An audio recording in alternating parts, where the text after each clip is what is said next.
Semua orang pasti pernah mengalami fase down.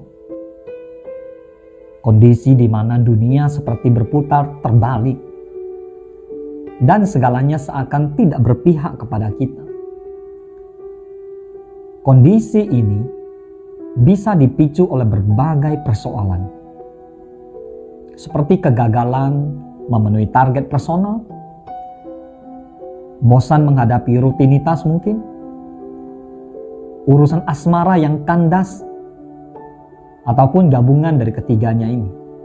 Layaknya perasaan kenyang seusai makan.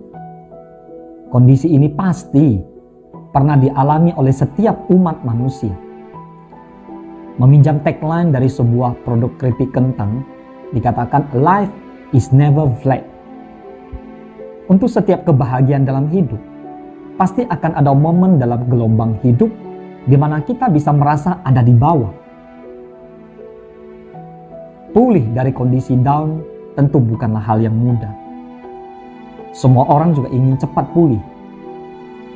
Kondisi ini bahkan bisa mengubah seseorang yang tadinya produktif menjadi sangat tidak produktif. Makan tak enak, tidur tak nyenyak, kerja tak enak, semuanya serba kacau. Namun demikian, kondisi down bisa saja menjadi sebuah titik balik kehidupan kita. Tergantung bagaimana kita menyikapinya. Sebagian besar masalah dari down yang berlarut-larut, menurut saya, adalah bahwa banyak dari kita mencoba menyangkal perasaan tersebut. Bagaimana maksudnya? Pernahkah kalian berkata, "Oh, aku rapopo, I'm okay," atau memasang senyum palsu tatkala tengah down? Ya, itu dia.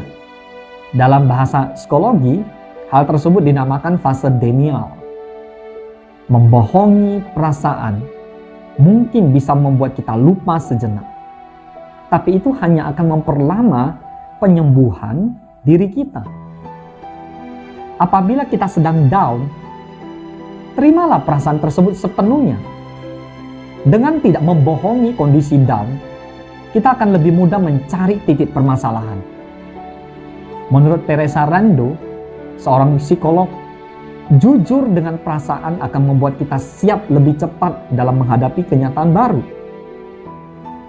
Saat kamu down, lakukanlah sesuatu. Kalau perlu berteriak, lakukanlah. Kalau perlu berdiam diri seharian, lakukanlah. Hal terpenting adalah habiskan perasaan down kita hari itu juga. Dan jangan sampai ada orang lain yang tersakiti.